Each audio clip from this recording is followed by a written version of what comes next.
Good morning, everyone, and welcome to our webinar today, Ransomware and Recovery, War Stories from the Trenches.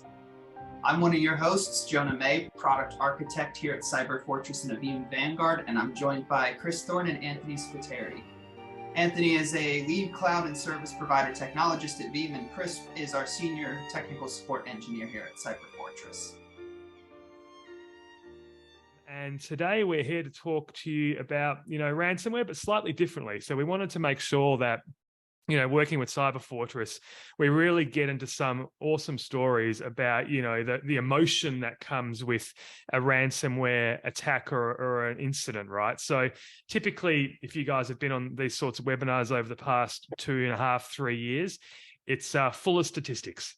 And I promise you, this is the only slide that has a few statistics in it. So just to kind of cover off and go here, I mean, obviously, we all know that IT infrastructure is complex these days. It's getting more complex. It's becoming, multi-cloud. It's becoming multiple provider, software as a service. It really is, driven by the application and by the workload.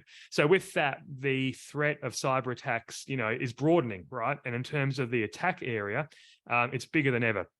So just some very quick percentages in terms of what we've seen based on a industry report that Veeam commissioned to about 4,200 to 4,400 people independently over the past 12 months is that, 85% of companies have at least experienced one ransomware attack in the past year. Now, that number might seem large, but obviously that could be any type of attack at various levels. It doesn't just mean that, your data has been taken hostage or whatever it might be. So at some level, 85% have been attacked. Interestingly enough, and obviously talking about CyberFortress having services in the cloud, 67% of backups use cloud services as well. So this is a good intro into, basically protecting and spreading your data to make sure that if an attack happened, you've got the best opportunity to recover that data. And obviously we'll go through a little bit about that and how Veeam helps and how our great partner CyberFortress can also help in that as well. And then this is a really interesting one, because I think this is part of these war stories that we're going to talk about right a bit later on, is that only 28% of companies actually test their recovery. And that's huge when it comes to, being in a position to confidently go and say that you can recover if an incident happens. So in terms of business continuity, we know that there is a little bit of thought that needs to go into it. When we talk about business continuity, we're talking about an end-to-end approach. Usually, from my perspective with Veeam, we give the tooling to our customers, to our partners, to be able to, in CyberFortress's create services to help their end users and their customers protect against ransomware and cyber attacks, right? So as I mentioned that first slide, the fact that there is a growing complexity in the infrastructure, the fact that workloads are moving from on-premises to infrastructure as a service, SaaS-based platforms like Microsoft 365, and the increase of cyber threats means that it is harder to get a holistic approach to protecting your critical data if the worst comes into play. And, with that, one of Veeam's big advantages, and one of the big things that you'll hear from us together with our partners this year, is that Veeam keeps businesses running. We have the tool set to be able to offer great partners like CyberFortress the ability to offer great services to keep your business running, okay? So that's part of the mantra that Veeam is running on this year from a marketing perspective. Veeam keeps your business running. And how does it do that? Well, in terms of the core tendencies of Veeam, it all comes down to, 3 core tendencies around data security, data recovery, and data freedom. So when I talk about data security, it's really just talking about the fact that the platform offers more than ever the ability to protect your data, obviously bringing it from the place where it resides, whatever platform it might be, into the backup infrastructure, onto that data format. Okay, now that data format can then be immutable. It can offer other forms of protection to secure it so that you can recover it in a great way. Speaking of recovery, Veeam and through our partners with CyberFortress specifically are able to offer a number of different ways to recover your data. And it's great to be able to back up, but it's even better to be able to recover, especially when it comes to a cyber attack. And then data freedom. This is one of our big advantages at Veeam, where we effectively offer mobility in the form of the data format. It's a very mobile format. It's not reliant on any particular appliance. It's not reliant on any particular file system. but effectively you can take your backups, put it into the format. You can then store that at a provider like CyberFortress and be assured that that data is never going to be locked in place, really unlocking the portability and the mobility of that data when you do back it up, which is very important when it comes to a cyber attack as well. In terms of some enhancements that we've had already in 2023, can't believe that we're already almost 3 months, first quarter gone into 2023. But effectively, we had the V12 platform release, which came with a number of enhancements and features, which CyberFortress is able to pass on through services to end users as well. So direct to object storage, we've done some more stuff around secure access of the Veeam console. We've added immutability around the number of different features and options for our customers, be it the hardened repository, and that obviously then becomes available as a feature for CyberFortress at their end. Immutability in general, it's part of that security tier that I was talking about. Data recovery, obviously being able to detect cyber attacks as they happen. It's not something that we do on the front end, but certainly with some of our tooling, you're able to pick up certain trends in your backup data that might point to something going not so great at the back end or something happening. Obviously, Veeam's built on the back of some really awesome RTOs and RPOs, again, with the features and the functionality that CyberFortress offers by way of DR as a service, backup as a service. That is definitely in play there. And that data freedom again, I won't go over it because I think I labeled it on the last slide, but again, just to make sure that you understand that when you do put your data into Veeam, it automatically unlocks the mobility and the portability of that data. And in terms of recovery, this is something that is very important and something that Veeam prides itself on. We patented the instant VM recovery technology, which now every other vendor has, obviously, in their tool set, but Veeam was the first one to bring that to market. That is the ability to effectively take the backup, the restore point directly from the backup repository and instantaneously have that machine, that VM, instantly available to you on that particular platform, be it VMware or whatever it might be.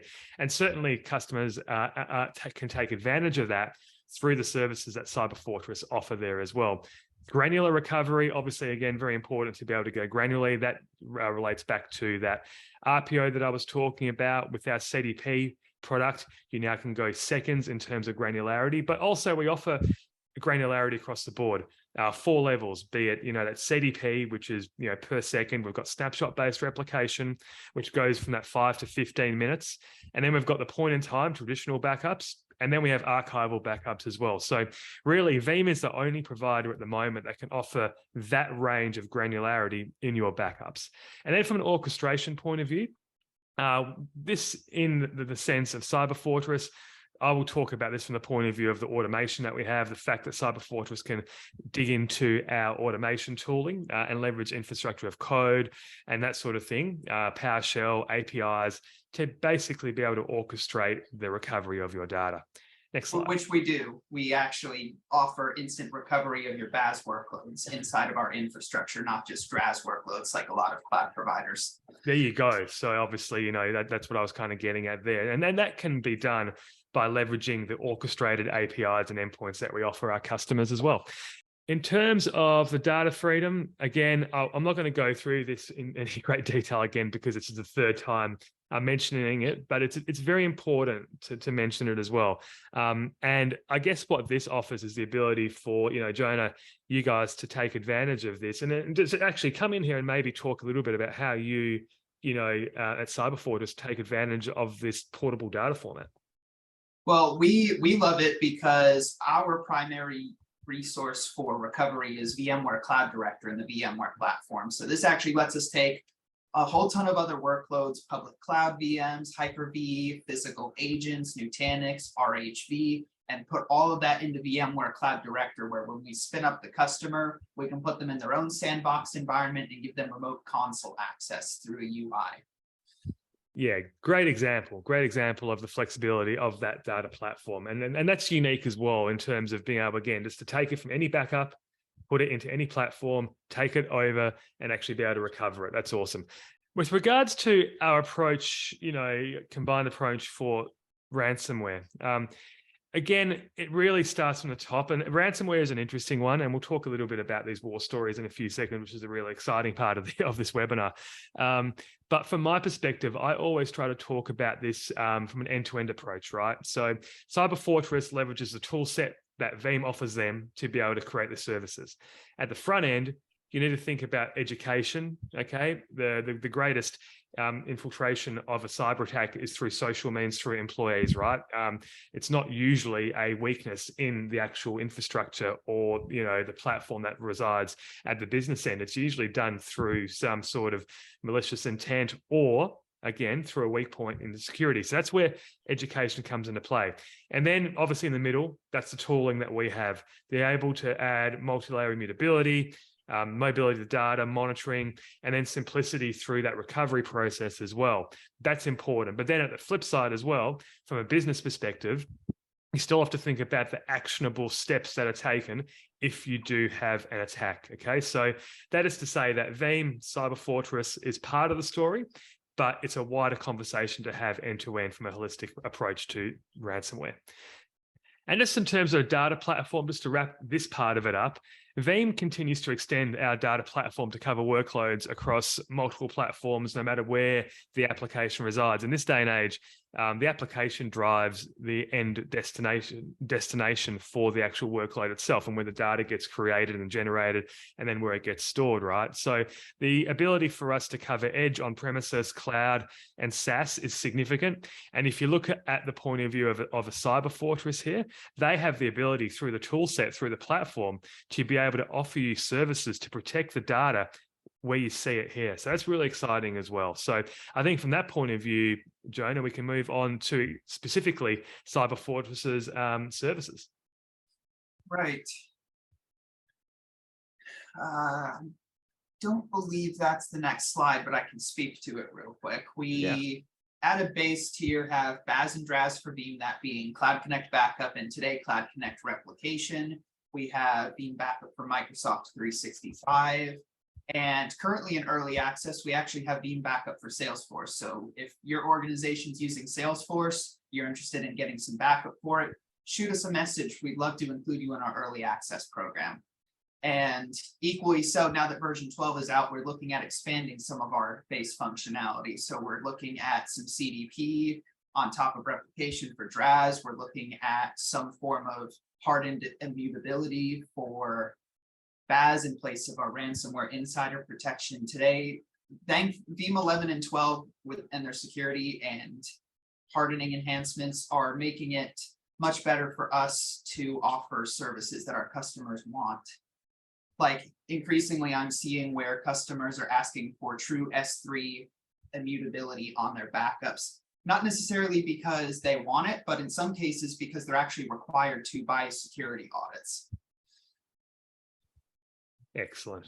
Yeah, good stuff. It's a range of services again. And like I said, we offer that tool set, and that tool set is equal to the features and functionalities in the platform, and providers like Cyber Fortress do well to really create the services on there.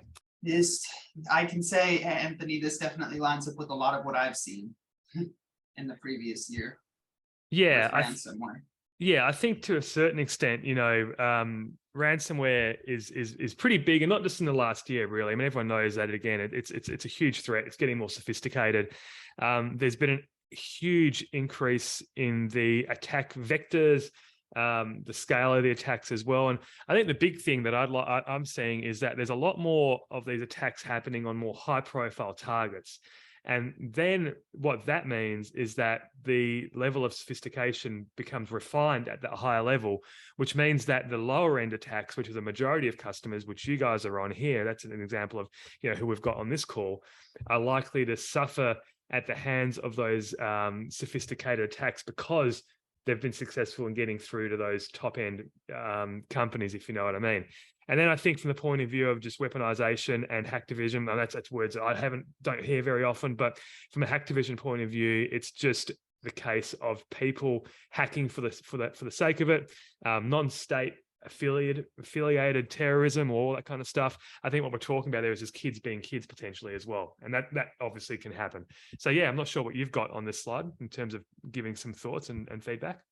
My big thought, and I'm going to butcher this a little bit because I don't have the exact numbers in front of me, but I, interestingly enough, was actually in a presentation led by a Veeam SE last year. And something interesting that I heard that was surprising, but also not, was something along the lines of like 78% of ransomware attacks and penetrations into customer environments last year were actually social engineering attacks.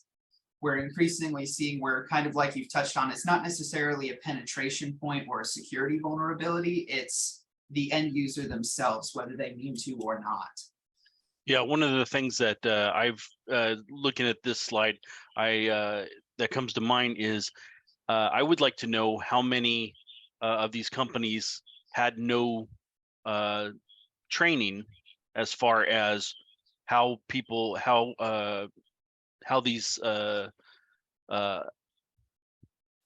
attackers attack a company. You know, whether it be email, social engineering, whether it's getting physical access to servers. How much, I would think that companies that do more training would get less attacked because of the awareness of funny emails,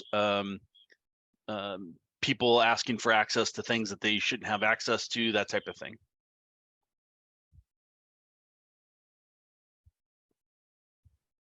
I think the number would be fairly high, would be my guess. I think more I and more would companies. You go. Well, I was just going to say, I think I agree. I think one of the big factors in protecting your company is training and making your workers aware, no matter what level they're at, because as the saying goes, you're only as strong as your weakest link. So if you make that weakest link that person in accounting, or your CEO that doesn't do a whole lot of hands-on stuff, if he starts clicking on things, that might be their window in. Yeah. Well, hey, on that, should we get into the stories? Because I think I can actually lead on to a story exactly relating to what you've just talked about there. So let's start this whole story here, right? So this is where we wanted to change up, I guess, the webinar a little bit and just give some battle scarred wounds. So I'll just put a bit of perspective on this for myself, and I'll tell one or two stories, and then I hand over to Jonah and Chris to kind of finish off. But so in my previous life, I was a lead architect and manager for a cloud provider, much not unlike CyberFortress, basically a Veeam and VMware cloud provider running VMware Cloud Director, a few other bits and pieces like that. And we were running Veeam to do the majority of actually all of our backups at the time. So what you just talked about, Chris, there in terms of that weakest link. So I vividly remember a customer who had a VM on with us, and the VM was a pretty big VM. It was a file server, it was an all-in-one sort of machine. It was about 4 terabytes in size in terms of storage. So I think even by standards today, that's quite a big VM, right? I've been out of the game a little bit, but I still think that's a pretty big VM, right? Yeah, it's hefty for one machine. Yeah, for one machine. So, and they didn't want to split it off. And I think it was a file server and it was a remote access server and all that kind of jazz, right? So we got a call through on the help desk that this machine wasn't functioning. It stopped working. And this is basically what all of this business, which was a pretty big business in Western Australia, relied on. So their business was effectively down. So we logged into it, had a bit of a look, and saw that it had been crypto locked. And what we actually did was that we used Veeam Instant Recovery to basically instantly recover the VM and bring it back up. Okay, so we went to a point in time, I forget how long it was, maybe a week before, brought it back up and basically saw if it was not crypto locked or if it was going to come back up okay, and it did. The reason that we actually brought it from an instant recovery and didn't try to recover it was because it was 4 terabytes. So this is the beauty of instant recovery, right? The fact that even from a 4 terabyte VM, you can bring it up pretty much off that backup media and run the VM, at least get the business back up and running. All good. So we thought that was good. We started to do the back-end vMotion to basically get the machine back onto the production storage from the instant recovery, but then got a phone call the next day that the same thing had happened. Right. Very good. So we obviously rinsed and repeated, not a problem, did the same thing.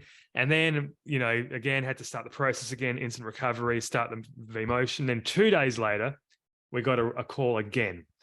And what had happened was we had basically ended up linking it down to the CEO of the company, who was looking up materials that, let's just say, he probably shouldn't have been looking up in the office, but was. And through this particular website was basically letting the malicious program into the system. And so we basically were able to get this. It was a very awkward conversation to have, through the IT into the CEO. And effectively, on that last one, we had to effectively let them know that this is the last time we're doing it. So please don't go to the site. So that was an interesting war story. But effectively, the point in there, Chris, is that the weakest link at that point was the CEO, right? Yep. And he didn't think he was doing anything wrong, so to speak. I'm the CEO, I can do whatever I want. Well, you can also bring your business down. So that was a good story to tell. I never forget that one. But the fact that we had instant recovery there, the fact that we could get the machine, back up and running instantly and then do that vMotion meant that it wasn't too much of a hassle on our side. The other bigger one that I'll finish on here is that in my previous to last company, I ran a web hosting platform with some tier 1 sites that were super important, local government sites, government defense sites and whatnot. So pretty high end sites. And, we ran that on a shared platform, and we had the right levels of security in place. But what happened is that on one of their applications, this is a Windows server, they were running an ASP application. So not ASP.NET, like old school ASP application server processing, which, hadn't been in play for maybe 10 years before this, and obviously hadn't been patched. And there was a vulnerability in the code. And so the actual hackers got in, and we had a replicated file system across a couple of different sites, and we started to see basically the files disappearing in front of our eyes. So really scary. And this is part of that whole, notion of understanding as a platform owner, as an owner of the data of your business, or you guys are on the call, you understand this. The feeling that you get when you know that something is happening is terrible. It's your heart starts to race. You start to panic. And that's a real world feeling. And that's what I think we wanted to kind of, bring out and express here, is that we can talk about the numbers and the percentages. We can talk about, the process that happens when you try to recover from an attack. But what about you? What about you being the person who's being, attacked and has that responsibility? I always used to joke that if a serious attack happened on my virtualization company, I'd basically end it and go to Fiji and just say, yep, thanks for coming, because I was always worried about that, basically, attack that would take out everything, effectively close the doors type of thing. And we shouldn't have to worry about that. But that's a big worry that we do have. And that can play in your mind. That can add added stress to your daily lives, which you don't need. So part of that is making sure that you feel confident in that recovery process, partnering with CyberFortress, partnering with Veeam, them using our tooling, but then also having everything in place at the end to make sure that you can, level set yourself, don't worry, and bring something back. Going back to that last example, when we saw the files being deleted, we pulled the network, basically. We stopped network connectivity, we blocked access, and then we effectively gave ourselves time to work out what we could do. Again, Veeam Instant Recovery came into play, and it was actually the first time back then that I ever used it in anger. So I was able to basically bring up instant recovery of that file server, which had been attacked, and we're able to bring up all of the files almost instantly and have all the web servers running. We tested that, made sure that the infiltration point had been blocked, and we're able to bring them back up and running. So I guess for about 30 minutes, it was panic. It was basically the end of the business. But once we settled down and worked out step by step what needed to be done, we got things up and running. So yeah, those are my two stories. I'm kind of glad now that I'm on the other end of this, that I don't need to deal with, the stress that can come, that you guys obviously feel. But I think the one thing that I would say before passing on to Chris and Jonah to tell their stories is that if you have a good partner like CyberFortress, which partners with Veeam, tried and trusted technology to recover and back up your data, that can actually just take off a little bit of that stress. Before we get into some more stories, I'm actually going to segue us for a minute. We've had a couple questions come in on the Q&A. So first one, I'm going to start with, I think, Anthony, you touched on it a little bit with your first story, but it's a two-parter. It's what resources do you have for training on ransomware risks, and what steps can you take proactively to prevent penetration based on the latest trends? Followed by, we'll answer that one first. Yeah, I'll answer that first question. I'll answer the second part of that first question first. I think the reality is, I don't think there is anything that can completely protect you from an attack, right? Again, it goes to education. If any company sort of says that they can guarantee, proactive detection and prevention of a ransomware attack, I would definitely check to see, the validity of that, because I don't know about your sort of, experience, Jonah, but I think it's very hard to stop an attack if it happens, right? The best way to be prepared is to be prepared once it happens. Now, I know that might sound somewhat defeatist, but my experience, and in this role where it's global, I talk to many different service providers, many different end users, many different enterprises. There's no silver bullet for ransomware and the attacks because of the level of sophistication. But again, education, tooling in the middle, recovery process, that's the best I can offer there. Yeah, I agree. One of the things that I connect to that is, say your car. When I was younger, I was into custom cars and stuff like that, and car theft was always a danger with custom cars. And the thing that we as a community kind of resigned ourselves to is, if they want your car, they're going to get it, because it's not. We're not talking about the guy who just walks by and notices your keys are still in the car and takes the opportunity. This is somebody that wants your car, has a plan for your car, that type of thing. Professionals are professionals for a reason, whether for good or bad. So what you need to do is understand that, and then take reasonable steps to reduce the opportunity for people to infiltrate, take your stuff. If the front door is unlocked a lot, start locking the front door. But if they're going to take an axe to it, they're going to take an axe to it. I mean, the next time you'll get a steel reinforced door, but you won't know that until later. So education, trying to learn from other people's mistakes, seeing how other people's attack vectors, kind of seeing those same attributes in your company or a company you're consulting for, so that you can give the best kind of advice. Yeah, and again, it's not.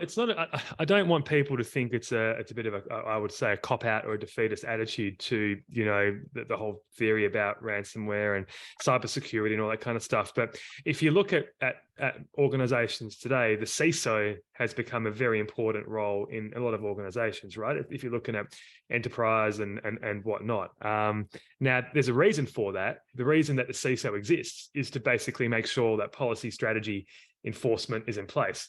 And that actually, to be fair, isn't, let's put in this system that's going to protect us, because then you wouldn't need a CISO, right? So I think it's a fair call. And again, I don't want to sound like there's no sort of, it's like doom and gloom, but we have to be ready for it on the flip side.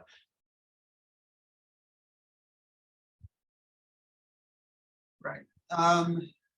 I'll jump into my story next, because I think it answers the second part of the question, which discusses services or capabilities for testing source or origin of a ransomware after the fact. So, Anthony, I know you talked about how the server kept getting reinfected. I've seen similar, but even kind of under different circumstances. So, in my case, in my previous life at a different similar provider, we had a very large company. I'm talking every hour that they're down, millions of dollars in revenue lost.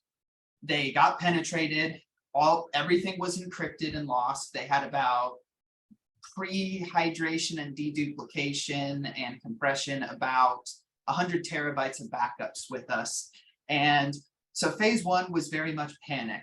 How long are we going to be down? How much revenue are we going to lose? How do we get through this? And equally so, their cyber insurance carrier actually came in and was telling them, in order for us to pay you out, we need you to ship all of those backups back on-prem to recover. You cannot recover them anywhere else, because they weren't really aware of the capabilities that Veeam could use.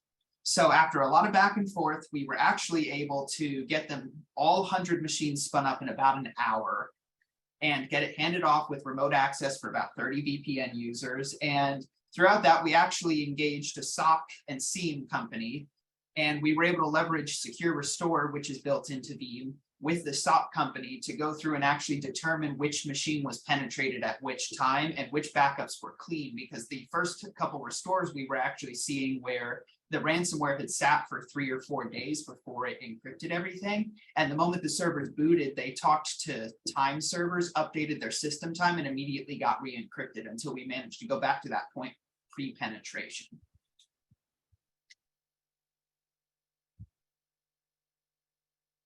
Which I think is interesting, because I've even heard Veeam discuss that in some of their launch videos, where ransomware is increasingly sitting for weeks or even months before it penetrates. Yeah, I mean that happens quite a bit, right? Where I mean, it's quite well known. It's not a new thing. It's been happening for years, right? Where something can sit dormant for months and years and just be waiting. It could be an old vulnerability or an old attack, right? But that's definitely where CDP and that granular restore comes into play.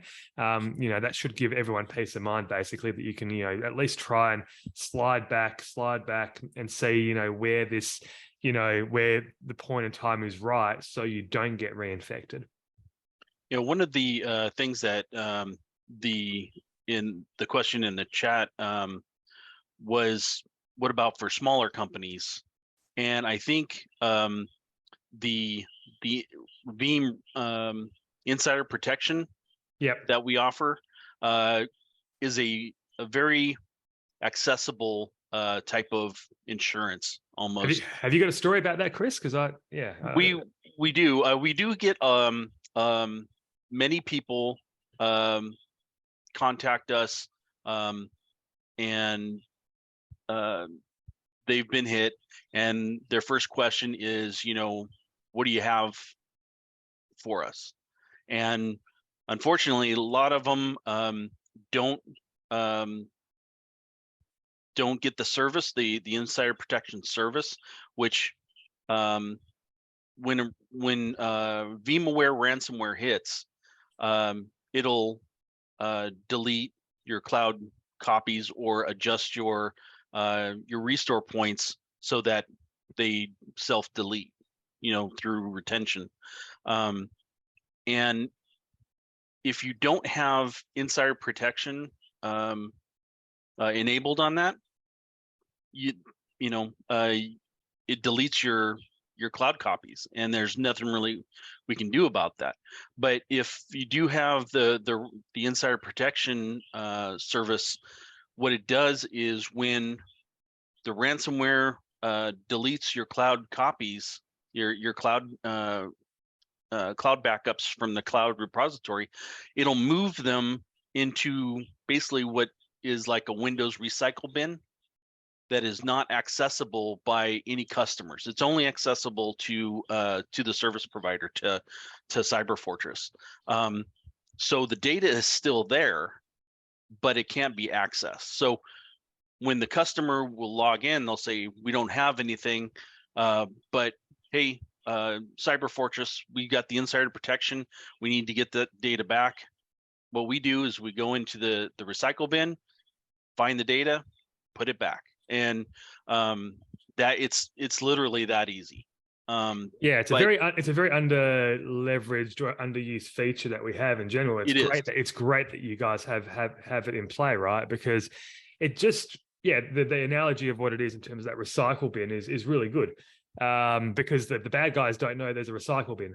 Okay. And if the bad guys don't know there's a recycle bin, then they can't get to it. So yeah, and it also highlights the portability of the format that I was talking about as well. Just for you guys being able to pick that up and, bring it right back in.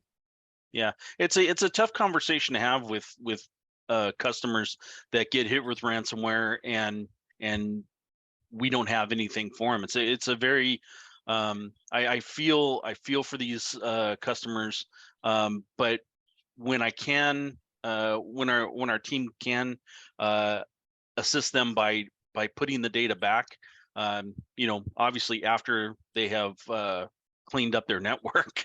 Yeah, can we dive into that a little? I'm actually interested in that. So you mentioned it's a tough conversation. So Yeah, it's obviously tough for you, to be able to have that conversation. But then, we don't, and this is the part of what this webinar is about. Like, that poor person at the other end, right? Like, what's their reaction when you say that? I mean, obviously, I'm guessing there's going to be like a bit of silence at their end first, and yeah, maybe there's anger that comes in because they go, well, I thought you had our data, and we definitely have copped that. I know that I copped that a little bit where people, just assumed that there was multiple copies of the data because it was in the cloud, so to speak. But yeah, how do you deal with that emotion at both ends? Because it's hard for both sides, right? Yeah. When we're talking to the customers, usually we're talking to the people that are decision makers, people who are responsible for the backups, that have knowledge of the backups. And when we explain what's going on, whether or not they have insider protection enabled or not, depending on if they have replicas or backups, we try to be empathetic, and we're not in the business of making a customer's life harder than it needs to be. So we're listening. We're trying to give them all the information that they are asking for, anything that might be useful, depending on the situation. But if they're aware that they were not that they don't have insider protection enabled, then there's really nothing we can do for them except help them going forward.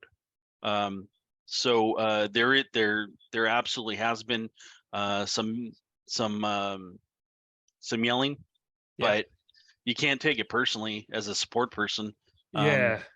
But when we can help, it's a really great feeling on our end, that we're able to assist with that. The other thing is sometimes we get the customer who doesn't know anything because the person who was in charge of the backups has left. And they didn't document anything. And that should be another conversation we have, is the documentation of your network, your backups. Earlier you were talking about the different workloads and where they're at. The O365's in the cloud, being backed up to the cloud. Salesforce is in the cloud.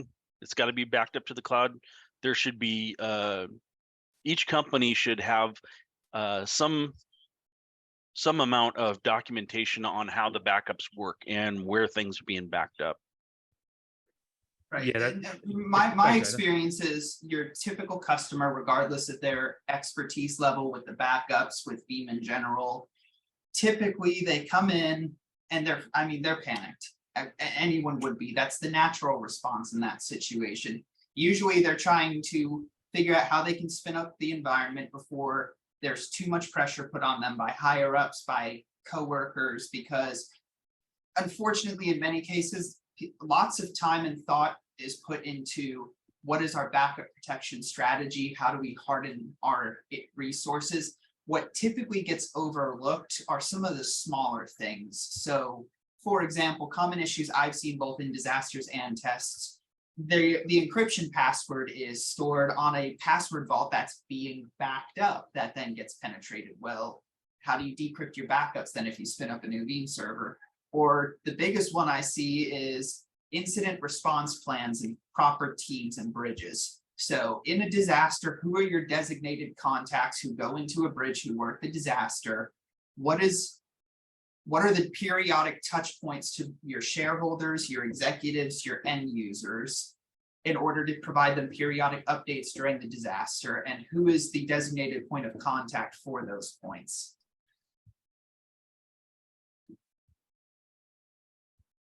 Yeah, I mean, communication is the key, and knowing who to talk to in the emergency takes a lot of pressure off of people, because the backup admin, they're going to be inundated with comments, questions, and they just need time to work the issue. And the documentation of, especially when you have different servers, Linux servers, Windows servers, what kinds of Windows servers, what year, if you're trying to recover an end of life server, say you've got this legacy Windows server that you can't get rid of for whatever reason, when you should be doing your restore tests, from time to time. And when you do those tests, you should be documenting the issues that come up with those end of life operating systems. Like when you bring it up, does it not put an IP? Does it not assign an IP to that server that you have to do manually? When you bring it up, do you have to manually add it to the domain for whatever reason?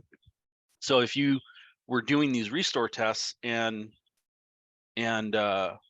documenting those issues, yes, when we recover server A, we have to make sure that the IP address is XYZ, that we join it to the domain. That's going to happen. So when it's not you recovering it, the next person is recovering it. They look at the notes and go, oh, okay, these are the issues that they have. Yeah, I see that. So it's a lot easier. And yeah, so I'm a big fan of documentation of these environments. Good stuff. Hey, gentlemen, if we could talk almost like for a long time on these war stories and all day, but I think we've got about like 10 minutes left. So are we going to stay on this, or are we going to go to a video again, or we got one more story to tell? I think we can head over to the video.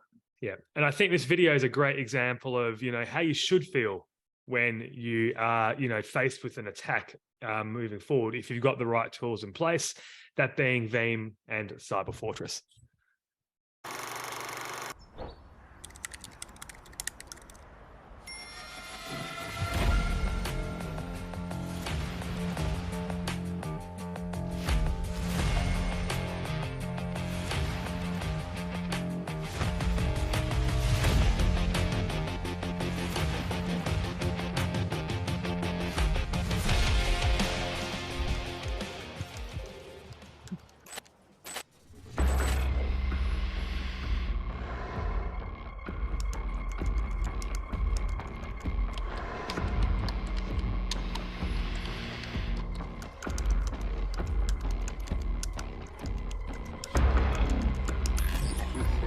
What happened?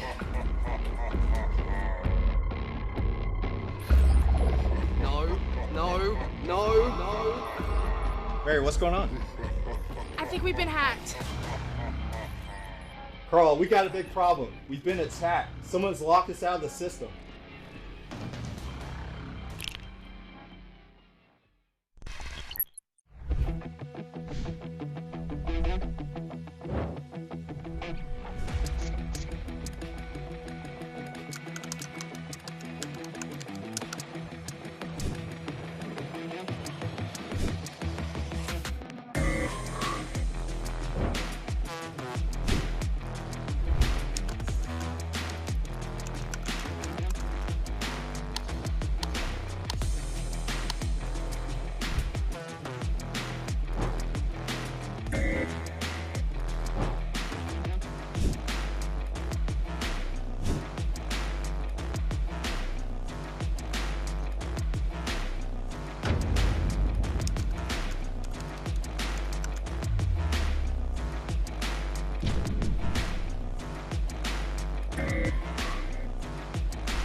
We don't often, sometimes they're hit and they miss, but that one was definitely a hit, right? So yeah, that's how you guys should feel, because again, that emotion that we talked about can be so real.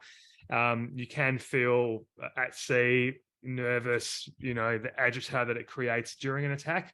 But you just have to make sure that you've got the right tool sets in place to be able to be maybe not as relaxed as that guy, but somewhat. I don't think anybody's as relaxed as that guy. No, that dude actually know that guy. So he's a very, very relaxed dude. So there you go.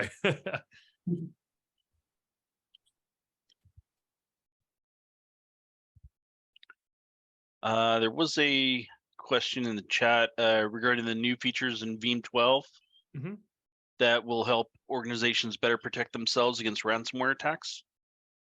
Yeah, so I think, actually, some of the top ones that I can think of off the top of my head, very simple checkbox items, is this multi-factor authentication on the console. So, the ability to actually go in and basically have MFA to log into the console, whereas before you could just log in, and if someone had managed to steal your password, you could actually just get in as an administrator, whatever it might be. And then on the flip side of that, there's an auto log off option as well. Now, it sounds simple, those two particular features, but if you think about malicious actors, the way that they get access to Veeam or to any data is through direct access. And if they've got direct access to a machine because of some other vulnerability, they log on the console and they have the Veeam console open, they can effectively delete everything on there. So being able to protect the console at both ends is a very important one, and something that we've put into V12, as well as enhanced immutability features as well.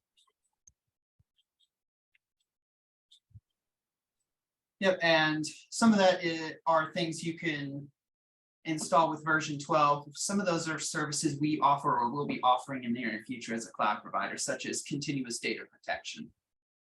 Version 11, of course, that launched, you could only perform it on premises. Now you can actually send those workloads to us with version 12 as a cloud provider and get those lower RPOs. And Kubernetes is one I'm excited for because it's actually there, built into Veeam today. Not many people know about it, but you can actually take your Kasten K10 installation, link it to your Veeam backup and replication server with a plugin, and send those BAS workloads to us as a cloud provider. Same with public cloud VMs. And of course, when configured properly, all of that is encrypted in transit and at rest from end to end. And so I will say, as a cloud provider, we are not on version 12 just yet, but we will be upgrading to it in the coming weeks. We do like to take some time after major Veeam releases just to make sure that everything works properly with our reporting tools, our automations, our product functionality. That way we don't upgrade day one and break a major feature that our customers use. Yeah, our testing teams are working pretty hard to make sure that everything's working the way it should be.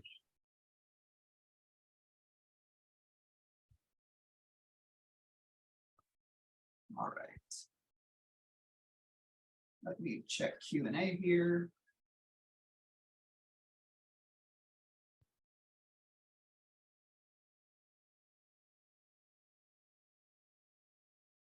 Licensing requirements for the Linux hardened repository.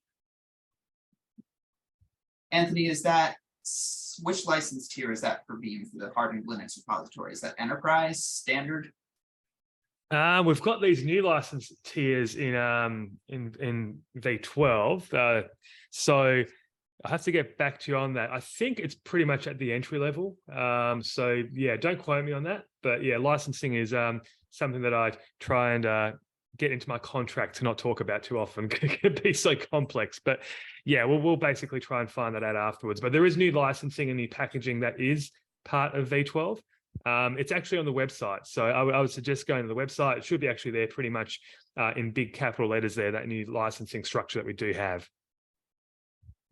Right, and I think that brings up a question I saw in chat before. Someone was asking specifically about some of the ransomware services. If I remember correctly, you guys recently launched a new ransomware insurance program with some of your licensing, didn't you? And I think your newest license tier also includes Veeam Recovery Orchestrator, which gives customers a lot of power for on-prem testing. That's the top end, yeah. And that ransom recovery, I just encourage people to have a look at it again on the website, check out the terms and conditions, and basically see if it's right for you. So yeah, that's one to definitely research when you've got some time.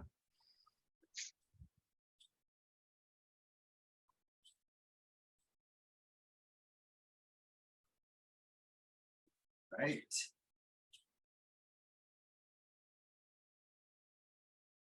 And we actually have an ebook discussing some DR planning and how you can prepare for when disaster strikes. And it touches on some of the things we've discussed today. So I do encourage you to go ahead, download that, give it a good read, and make sure you incorporate the recommendations into your BCDR planning.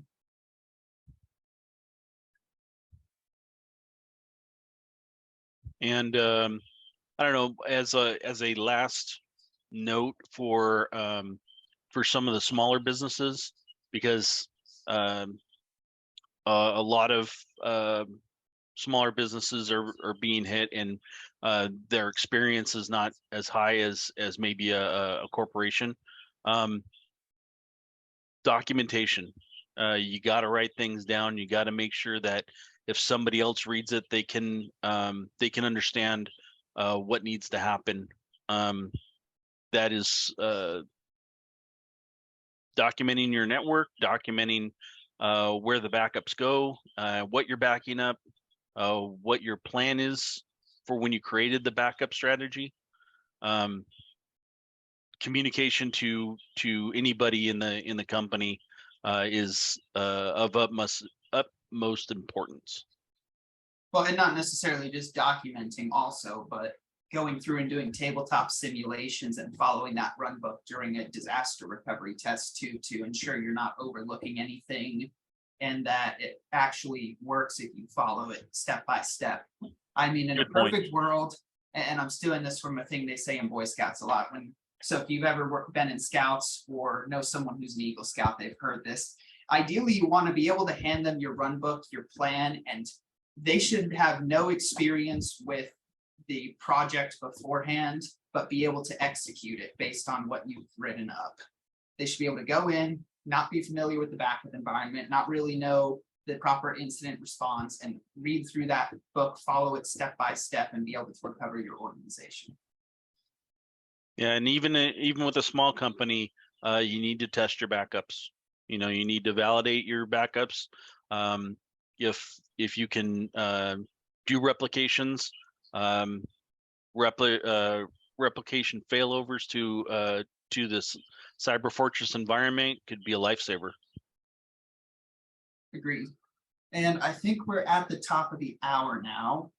So I think we're going to have to call it for the day, let everyone get back to their other tasks. However, if you have more questions, feel free to submit them. We'll go ahead and get them answered. If you don't have access to social media where you can post some comments, you can always email in to sales@cyberfortress with your questions and we'll get back to you on them. Thank you, Anthony, for taking the time out of your day to come and join us for this. That's okay. It was great presenting with you as always. Always, yeah. Great commentary as well and good stories. And hopefully it was a little bit different and hopefully people were engaged. I think we kept the levels up almost all the way. So that's pretty good.